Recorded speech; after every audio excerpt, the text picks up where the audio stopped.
Hi, everybody. Welcome to another edition of Packers Unscripted from Packers.com. I am Mike Spofford, joined by my partner in everything Packers, Wes Hodkiewicz. We're coming to you here from our studios at Lambeau Field to preview the NFC wildcard playoff game at Soldier Field. Is coming up on Saturday night, 7 p.m. Central kickoff. It is the Packers and Bears. It is round 3 of this particular season in just a span of a little over a month. And speaking of things kind of happening quickly, these last 2 days at 1265 Lombardi West have been pretty busy with locker room interviews and press conferences and everything else. So I'm just going to start by throwing this out to you. As far as what you've seen, what you've heard over the last couple of days here at Lambeau, what's made the biggest impression on you? Ooh, great question. Can I start with a fun factoid that I didn't realize until today? Absolutely. It has nothing to do with Saturday's game. Sure. The Packers and Bears, 1941, that was the first ever divisional round playoff game in NFL history. It was to break a tie between the Packers and Chicago atop the NFC or the NFL Western Division. Also was Clark Hinkle's last game. That was it for him. No kidding. That was Clark Hinkle's last game. I did not know that. Scored a touchdown on the first play or the first possession. There was back-to-back fumbles by Chicago. Green Bay scored. After that first one, it was Hinkle's touchdown. That was the last game that he played in, and then Chicago went on a 30-point run there, ended up winning the game, went on and beat the New York Giants to win their back-to-back NFL championships. It is also worth noting, as I said, round 3 in 35 days, but this is also the third postseason meeting between these two rivals, and it's worth noting that the winner in the 2 previous ones went on to win the NFL championship. So just throwing that out there for those who like to know something about their history. Yeah, something else that was funny about Hinkle too, that game against the Bears, he actually had his leg torn open by a spike, left the game. Well, that sounds like fun. And he came back and made a 44-yard field goal later on. Just guys cut from with his leg sliced open.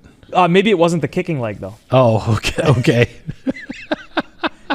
Great start to Unscripted this today, right? Why not? It ties in though. I say all this for a reason. Weeks like this are really special, Mike, and I think you kind of got a feel for it the last 2 days that we've been in the locker room. If you are drafted by the Packers, if you're signed to Green Bay, you understand the rivalry between these two teams. And for two opponents that have squared off over 210 times, this will be the 212th or 213th meeting. It's crazy that this is only the third time it's been in the playoffs. And you and I have talked about it in previous episodes. There was this era, it seems like, multiple times where when the Packers were really good, the Bears weren't very good. When the Bears were exceptional, the Packers were going through their doldrums. And here they are right now, right, where you have Ben Johnson and his football team. They're riding high. They're feeling good about themselves. And on the other side of things, the Green Bay Packers rested, trying to make this, count and be the 7th seed for the 3rd straight year and maybe make some magic happen. That's really exciting. And there's so many layers to this rivalry. There's so many layers to this football game. But ultimately, those 60 minutes at Soldier Field on Saturday night, snow, wind, whatever happens along with that game on the lake shore of Lake Michigan there, this is fun. This is what football is all about, and I'm really excited to get it going. Yeah, it's interesting from the rivalry perspective how quickly things changed and got to this point, because heading into week 18 of last season, the Packers had won 11 consecutive games against the Bears. It really wasn't much of a rivalry because Green Bay simply owned it. Yeah. The Bears ended up winning that game at the end of the 2024 season. It didn't have huge consequences, except it did have some consequences for the Bears, I think, just in terms of those players and that locker room. And now here we come into 2025. The Bears have a new head coach. The first meeting isn't until December, and both teams are playing for first place in the division. Comes down to the last play. Then they meet again a couple weeks later. It again comes down to the last play in overtime. And now a playoff game is on deck between these two. So it all changed. It all shifted very, very quickly. As far as the last couple days around here, I just want to touch on a few things. One is that Jordan Love unequivocally said he has no concerns about feeling rusty or being rusty, having missed the last 2.5 games. Heading into the playoffs, he's not concerned about that at all. He really felt the practice work that he got last week, even though he wasn't going to play against Minnesota when Matt LaFleur was having the ones go against the ones. He felt that helped to keep him sharp. Yeah. We also heard from Josh Jacobs. He's with having only carried the ball 4 times in the last 2 games, 4 carries against Baltimore, did not play at all against Minnesota. Josh Jacobs says he feels better than he has since he initially banged that knee against the New York Giants back in, would that have been in November? Mid-November. If I'm correct on my calendar there. So those were two significant pieces of news commentary to come out of the locker room. And I wanted to get your thoughts too, because I know you take this very seriously, as I do as well. But the group of Green Bay media, the writers, honored 3 players with the annual Tom Mulhern, what we call the Stand-Up Guy Award. Other teams call it the Good Guy Award, but it's essentially a media award honoring a player or players who help the reporters best do their jobs. And the Green Bay chapter gave it to 3 players: Josh Jacobs, Christian Watson, Evan Williams. I thought all 3 were very deserving. I think there are other guys in that. This has been a really interesting year in Green Bay, because I think whether you're talking Micah Parsons, Jordan Love, Bo Melton, Tucker Kraft before he got injured, there are a bunch of guys who legitimately would be, candidates for this award. But 3 guys get it, and that doesn't happen all the time either. It's just it was a reflection of how good this locker room has been to the media, and I think that's been a service to the fans. I'm glad there was a lot of people that actually messaged me too on social media saying, hey, I always kind of look forward to finding out who these guys are going to be, because the one thing that you and I do here, Michael, and it is about X's and O's, and certainly the Packers have a football game to win on Saturday night to continue on their season, but it is about getting to understand these players and know them and realize who they are beyond just what they do professionally. And I think Josh Jacobs, Christian Watson, and Evan Williams all kind of epitomize that idea of understanding that the media and what we do, it's a conduit to the fans. We are the selected minority there. That we're like the not to get political, but like the congressmen that get elected, right? We're of the fans, and we try to go and get the information for people, right? So and bring it back to them. So what I loved about those 3 guys, first and foremost, just to touch on Evan Williams, because this guy's come in 2 years. I think this year we saw him make a really good first impression both on the field and off the field as a rookie, as a 4th-round pick out of Oregon. Yep. But then this year you've seen him kind of emerge as a leader and a guy that for a young football team has become sort of a voice for them. And win or lose, he's there to take the questions. But what I enjoyed really about both Josh and Christian, who have both won it now 2 times, join a category, I think, now of 5 guys that have won it multiple times. Xavier McKinney is another one who's won it in the past here. And again, I didn't mention him when I was listing off other guys, but that's another guy who very easily could have been awarded it for a second time. Yeah. But with Josh and Christian, what I loved about their stories is both of those guys were incredibly transparent about their injuries. Now, you don't have to give us the MRIs or the X-rays or anything like that, but so, because I think sometimes when you talk about fans and what you and I deal with Insider Inbox is people get frustrated because they don't understand. I think both of those guys in their journeys, Christian coming back from the ACL, and then Josh dealing with this bone bruise / thigh injury going back again 6 weeks ago to the Giants game. Both of those guys were very transparent about where they were in their recoveries. And I think that speaks to them as men. I think it speaks to them as professionals. And also the fact that they're both very, very good football players on this team. That's one of the considerations, too, with the award, is that it's guys that are routinely sought after and coveted for interviews and constantly asked for their time. They both, exemplify that. And I think it's also kind of cool, too, in Christian's case, that we were talking to him separately at his locker on Wednesday, and this is an opportunity this Saturday night that he didn't get last year. He was at home when he tore his ACL, actually against the Chicago Bears in the regular season finale. He wasn't able to be there to help this football team. You could tell how hungry he is for this opportunity. Josh Jacobs, how much it meant to him to be back. He's off the injury report this week, like you said, to feeling the best that he's felt since he went into that Giants game. These are the playmakers that, yes, they're the voice of the locker room, but when the whistle gets blown on Saturday night, if the Packers are going to be victorious, they need to have big performances out of those guys. And watching a guy walk into the locker room like Josh Jacobs and take over a leadership role, and then also seeing Christian Watson now in year 4, a guy that was drafted here but now taking on that ownership, it's pretty neat to see. Well, some of these things that we're talking about actually highlight some of the differences with regard to this matchup versus the one that was at Soldier Field just a few weeks ago, because the hope, of course, is that Jordan Love will be able to play the entire game. He left that previous game in the middle of the second quarter with the concussion. Josh Jacobs is certainly much healthier. Evan Williams actually missed game number 2 against the Bears. He was dealing with a knee injury at that time. Yep. And then the Packers are hoping to get Zach Tom back at right tackle. And Trayvon Diggs has been added to the secondary. That's a player that the Packers did not have on the roster when they met the Bears at Soldier Field earlier. On Chicago's side of things, some of the differences, the Bears are expecting to get wide receiver Roma Dunze back.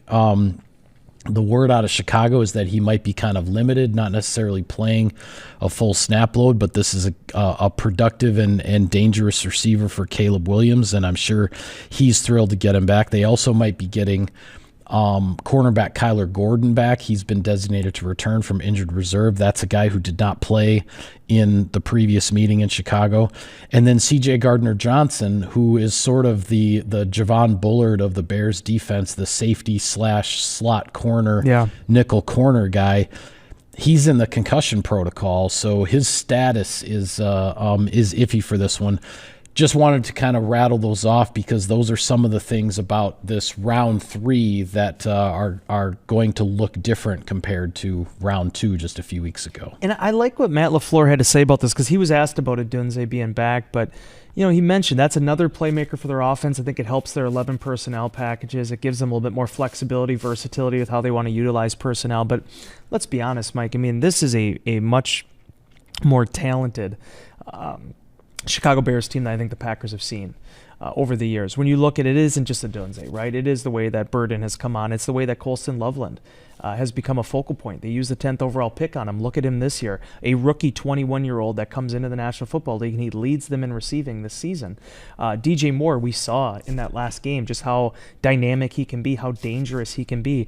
When you go back to this whole overhaul that they did, he was one of the first pieces that they brought in. There was a specific plan for him within this offense, and Caleb Williams has built that chemistry with him. And then the challenges that lie with both that backfield and DeAndre Swift and being a 1,000-yard rusher again this season, Caleb Williams and his ability to extend plays. Their offensive interior is much improved this year.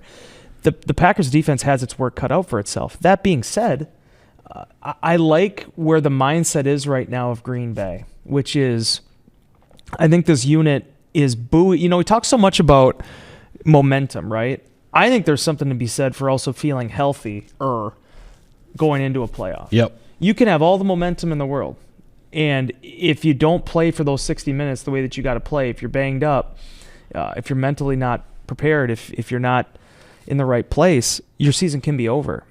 I think Matt LaFleur has hit the right buttons with this team over the last 2 weeks. I understand what the losing streak was at the end of the regular season. Based on how that game played out, you can't do anything about it, but I think it's a much different conversation if the Packers did have their starters out there against Minnesota, the way that their defense played specifically. But be that as it may, the Packers had to give themselves a chance, and they did. And they'll find out whether or not it actually is enough on Saturday night. Yeah, and it's interesting. I mean, when you talk about that, the health of a team and kind of where it sits, because, and I'm not trying to get ahead of ourselves here, because you take it one game at a time. But the goal is to win a championship. Yep. And, you and I witnessed in 2016, the Packers had as much momentum as any team could possibly ask for. And they were rolling into the playoffs. They got 2 massive wins. But then you get to the NFC Championship and there was nothing left in the tank. They had emptied it, right? So I think in terms of the big picture, not just what was going to be right for this game against the Bears, but in terms of putting yourself in the best position to win a championship, to make a run here, I think the Packers did the best they could for themselves by taking that week to just reset and refocus with their starters, because ultimately this is about not just winning on Saturday night in Chicago, but it's trying to go on a winning streak here and beat several of the best teams in the NFL consecutively, which is what you have to do to win a title. And I like, there was a question that came in an inbox, and it was really interesting how they split up the teams that rested players and the teams that played their starters last week. I don't think there is a right or wrong answer to that. I think it's how a coach feels about his team in a given moment. It's not like there's some formula out there for this, but it's about having, the finger on the pulse of the team, so to speak, and that coach has to make the decision for his ball club. The only time it really gets taken out of your hands is if it's like the 2010 Packers, and you just got to win to get in. Right. Green Bay this year had its fate sealed a little bit ahead of time. One, because of how things played out the last 2 weeks of the regular season, and two, because they lost that game against the Bears, and that kind of made them come to the reality in the terms that they're going to be, if not the 7 seed, still taking the wild card path. So it's been now 3 months since they had the bye week. And then from the Bears' perspective, relatively healthy. I mean, C.J. Gardner-Johnson ends up getting the concussion. We'll find out later today at the time in which we're taping this what his situation is going to be. My guess they're probably not going to have him. But then Kyler Gordon is potentially coming back off of injured reserve, designated to return. It's all these different things that come together that decide how this game is ultimately going to be played. But I think the Bears, it's been super impressive to see what Ben Johnson's done with them out of the gate. You can feel that they obviously have a confidence and a swagger to what they're doing and the way that they're playing. But at the same time, this is new territory for them, and they lost back-to-back to end the regular season. The Packers, you've had 2 experiences now. You've had 2 postseasons where you've been the number 7 seed. You know what it's like going into another team's venue. And again, I just feel like this whole setup and the way that this thing is played out, it's very apropos. It's very fitting. And to the best team, the spoils. I think what makes the Bears, because there are a lot of people questioning the Bears regardless of the fact that they have the 2 seed. Yeah. But I think what makes the Bears a dangerous team in this, what I consider a wide open NFC playoffs, is they're a team that believes. Yeah. When you set an NFL record by winning 6 games in which you trailed in the last 2 minutes of the fourth quarter, an NFL record for one season 6 times, that's a team that believes. I went back, I counted, I believe, if I counted it correctly, 11 of Chicago's 17 games this season came down to essentially the last minute, if not the last couple of plays of the game. 11 out of 17. These guys have played more down-to-the-wire games than anybody. They have won the majority of them, which is why they won the NFC North and why they are the 2 seed in the NFC. But they didn't win all of them, which they found out the last 2 weeks against San Francisco and Detroit. Those games can go the other way. They found out at Lambeau Field in early December that those games can go the other way as well. But they are dangerous because they believe. Round 3 here, I want to dive right into keys to victory. Because when you're facing a team for the 3rd time, you've gone through 2 games, 60 minutes, in one case more than 60 minutes with overtime, it feels like the list gets longer and longer. You figure out all these things that you have to do in order to beat a team, right? The list just keeps growing and growing. So it's a list of 7, 8, 9 things we could rattle off that are the keys to victory for the Packers here. But I'm going to throw it to you and say what. And you can list as many as you would like, but what's at the top of your list? It's protecting the football. Yeah. So first off, bringing it back to what you just talked about, we've never seen in the National Football League a team like the Chicago Bears, statistically speaking. And there's a chance we may never see a team like them quite again. When you look at the fourth quarter comebacks, when you look at the amount of come from behind victories, but then you also mix in the fact, as you and I have been discussing in Inbox, league leader in takeaways this season, but also allowed 24.5 points per game, 415 total points on the season. That's never happened before with a playoff team in the NFL. In 10 instances where a team has led the league in takeaways, but also given up at least 23 points per game, this is the only example of a team that made it to the postseason. It shows how opportunistic they've been. It shows how talented they've been, but it also shows that this is a defense that there's yards to be had. Yep. The Packers have to take that part of it while also minimizing the mistakes. And that is easier said than done. The Packers have seen it. That game against Chicago speaks to that. The small margin of error that there is that could separate you from being on the losing end of one of those comebacks, right? So for Jordan Love specifically, when you look at how the game went in San Francisco 2 years ago, when you look at how the playoff game, the wild card game in Philadelphia went last year, he has to play the way in which he's played this season.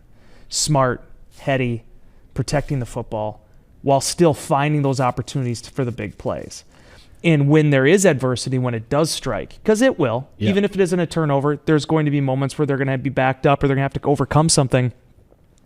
Staying within your principles, staying within your fundamentals, your footwork, in the structure of the offense, I think is going to be critical in this game. Yeah, and for me, I combine, and it has to do directly with the loss in Chicago a few weeks ago.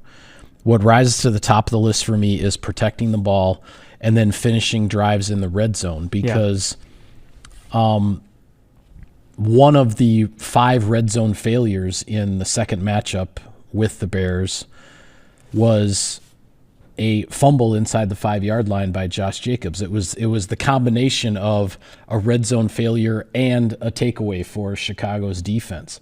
And I'm not saying that was like the play that lost the game, because there was a lot of football to be played after that. But it sort of encapsulated, like, this is exactly what you cannot afford to do if you want to beat the Chicago Bears. Yep. And as we've talked about, the Packers for the first 3 quarters of the season were so good in the red zone as far as their efficiency at scoring touchdowns. They were ranked 2nd in the league. And then starting with the Denver game and then the second Chicago game, like, things started to unravel in the red zone, and the Packers need to get back to the efficiency where they were. I thought it was very interesting what offensive coordinator Adam Stenovich said on Wednesday night when he met with the media, because it's not about panicking, it's not about tearing up all the red zone pages in the playbook, because the Packers were really successful. So you have to lean on what you've been good at down there, lean on what you've executed well, and get back to that. And I sense there's a confidence that this team is going to be able to finish those drives. And going back to Soldier Field, where they went 0 for 5, I think is as good a place as any to do it, obviously. But I think there's a confidence that's breeding in that because of the approach that's been taken. At least that's the sense that I get from the offensive players. Yeah, I like how you said that, Michael, because there were 2 areas for Green Bay on both sides of the ball where I felt like in the second half of the season they struggled. And obviously offensively it was red zone, defensively it was run defense. And I think both of those things have to get shored up here in the postseason in order for Green Bay to make an extended run. To touch quickly on the defensive side of that, I think there was a positive sign of how a lot of those guys bounced back, the ones that did play in that performance against Minnesota. You also saw how valuable that is when you can get an opponent into the 3rd and long, making them have to throw the ball, be one-dimensional. Green Bay has to get back to that. That was their bread and butter. Coincidentally, on the other side of things for Green Bay, all the pieces are still in play for Green Bay to figure out this red zone offense. And it's not just the fact that Nathaniel Hackett is in Green Bay this week, the coaching consultant for them this year, and obviously the gold zone aficionado a few years ago during some of the season, which Green Bay was at the top of the league in that category. No, it goes back to Josh Jacobs being healthy. It goes back to, some concepts there with Romeo Doubs. I mean, Doubs was kind of a go-to guy there in the first half of the season. Yeah, you're not going to get back Tucker Kraft, but you have a guy like Christian Watson now in this offense. How can you utilize all these pieces to be more proficient, more efficient in that area? Because one of the laziest, if I may, takes, I feel like in the media narrative sometimes, but definitely in the fan base is, well, you should just always go for it. Why aren't you going for it? You should score. You got to be more. And then when that doesn't work, then they lament not having the field goal. But the reality is, if you go into the red zone and you have to kick 2 field goals, that's 6 points. It's basic math, right? Yeah. I mean, you're still basically forgoing a possession and an opportunity to score a touchdown. Green Bay has to get back to punching the ball, and I think Jacobs goes a long way in that, but everybody has a part to play. Yeah, and like I said, there's a litany of things, a long list of things the Packers need to do to win this game. You need to clamp down on the Bears running game. You need to get Josh Jacobs going, establish the line of scrimmage. You need to contain Caleb Williams in the pocket. Don't let him, do the running around thing. All those things that we've talked about in the other matchups with the Bears as well. It's not as though those things go away, but I think the things that we're talking about are the ones at the top of the list. And if the Packers are the better team in those couple of areas, then I really like their chances in this one. But I mean, it's the playoffs, it's the NFL, anything can happen, and I think what you said before is important too. That very rarely do playoff games go the way the one in Dallas went 2 years ago, where it's just like nothing seems to go wrong. Everything is, great and hunky-dory from like start to finish. That's not playoff football. You have to be able to weather the storm. I mean, the Bears are going to have their moments in this game. They're going to have their stretches where they're going to control the game, and it's like, okay, how can you stem the tide? How can you get things going back in your direction? How do you handle it when something goes wrong and something bad happens? The teams that respond the best in those moments are usually the ones that come out on top in the playoffs. Excellent point. It's almost, I feel like we're doing final thoughts right now. Oh, that's like, true. Heck well, we do have a lot of videos to shoot today. Final thoughts is one of them. So maybe we'll just have them, splice this up and throw it out there for final thoughts and save us some trouble. Throw an intro on the front of it. Yeah. We're good. But not to get all doom and gloom about everything too, because there is a huge opportunity here. And I just want to recite this quick, because while Chicago did lead the league in interceptions this season, some other statistics for you defensively about to kind of back up what I was saying about the opportunities that are there. Yeah. 29th in total yards this season, 361.8 yards per game. They were 27th against the run, 134.5 yards per game, 22nd against the pass, 22nd on third down defense, and a respectable but not spectacular 15th in the red zone. Packers, if they take care of business, can get yards. They can get touchdowns, but you have to have the production, and you can't do the whole, shooting yourself in the foot deal. Yeah. What jumps out at me when you rattle those off, 135 rushing yards per game that defense allowed. The Packers can get Jacobs back to the Josh Jacobs that we know that he is, and you can control the clock and control the line of scrimmage, and you're protecting the football, you put yourself in a good position. And it's not just about running that ball either, right? Because you look at what happened with Baltimore. Green Bay got completely taken out of that because of how that first quarter went, how that second quarter went, and Green Bay had to go to the throwing. Right. Malik Willis was very efficient in that area, but you didn't have the balance. It ends up being 40 minutes of time of possession.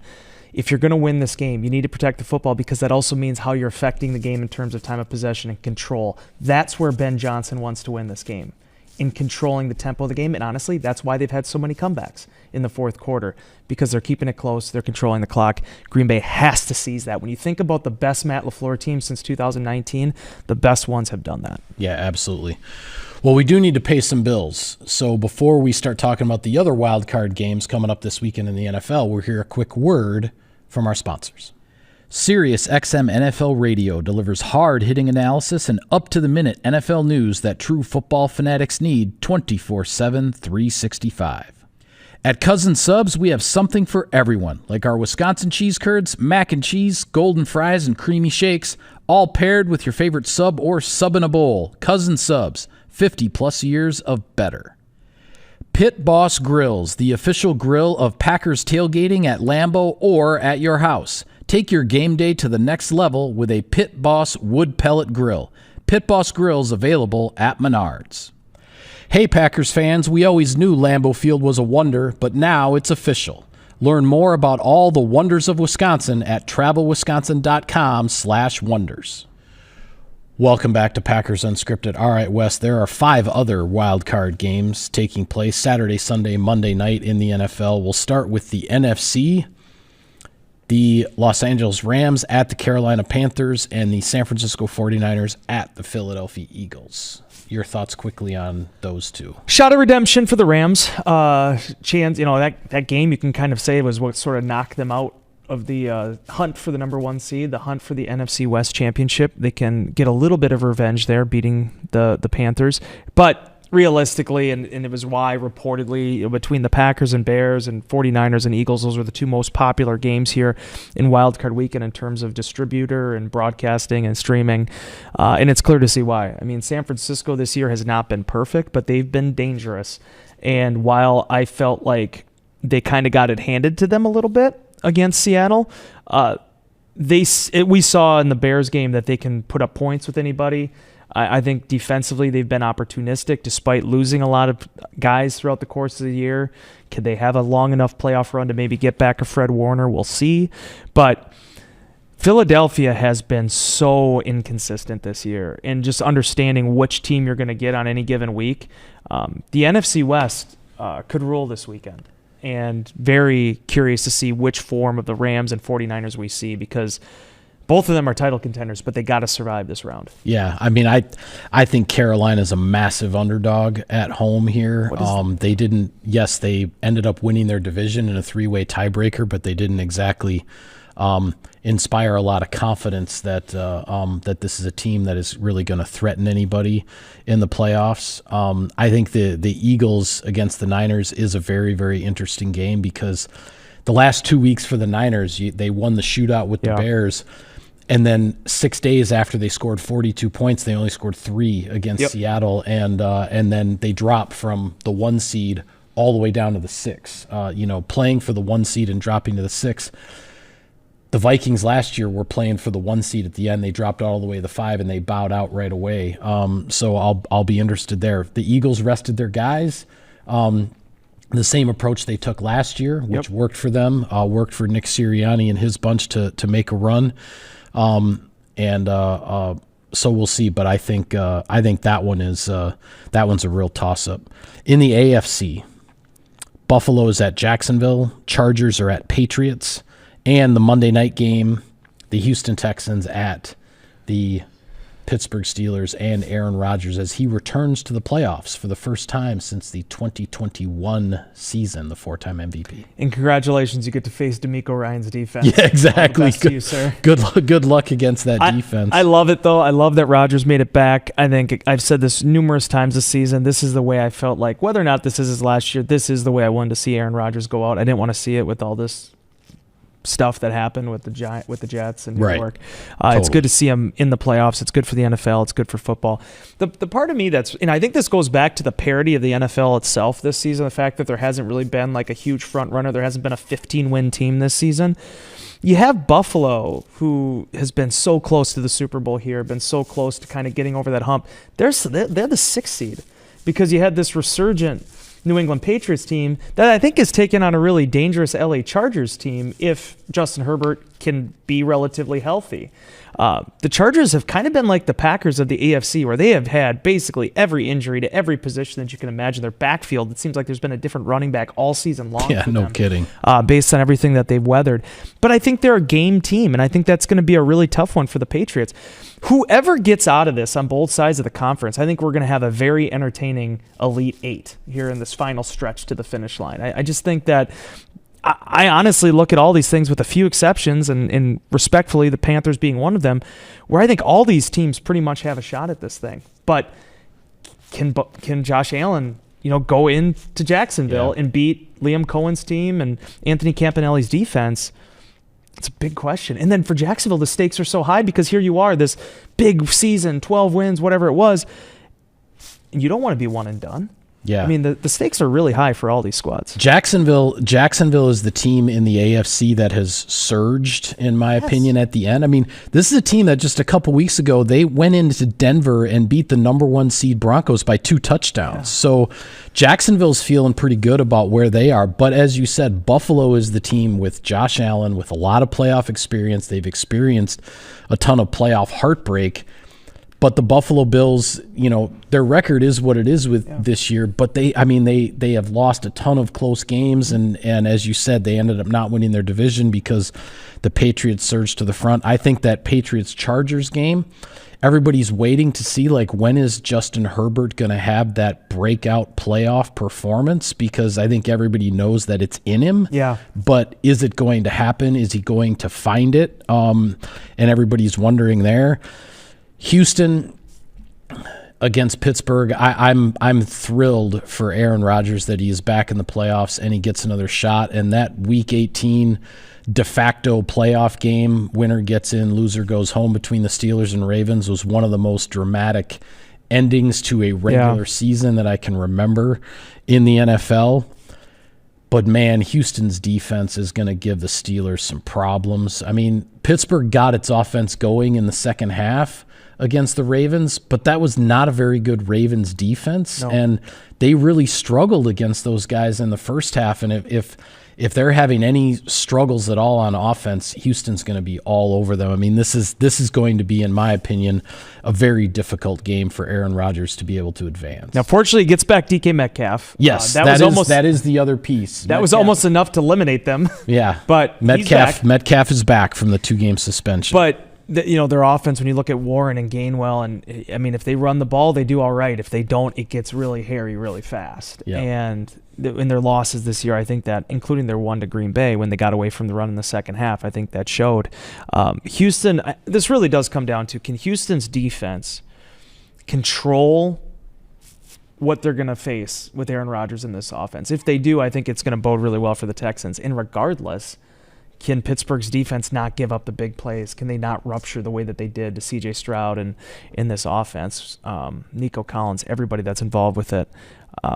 It's gonna be a good Monday Night Football game. It'll be fun. And I got a kick out of the social media campaign of the Texans. They're finally not playing on Saturday afternoon. They've always seemingly got that Saturday afternoon game. Yeah. And here they go. They got a Monday Night Football game in primetime to show what they can do. Yeah, well, they have the Carolina Panthers to thank for that. The 8-9 NFC South champions got the Saturday afternoon wildcard game this time. So, but yeah, it's going to be a great weekend of wildcard football in the NFL, and we will be there at Soldier Field on Saturday night for Packers and Bears. So we'll call it a wrap on this edition of Packers Unscripted. Be sure to follow all of our coverage of the team and everything from the playoff game in Chicago. Wes and I will be there, and we'll have it all for you on Packers.com. For Wes, I'm Mike. Thank you for tuning in, everybody. We will see you next time.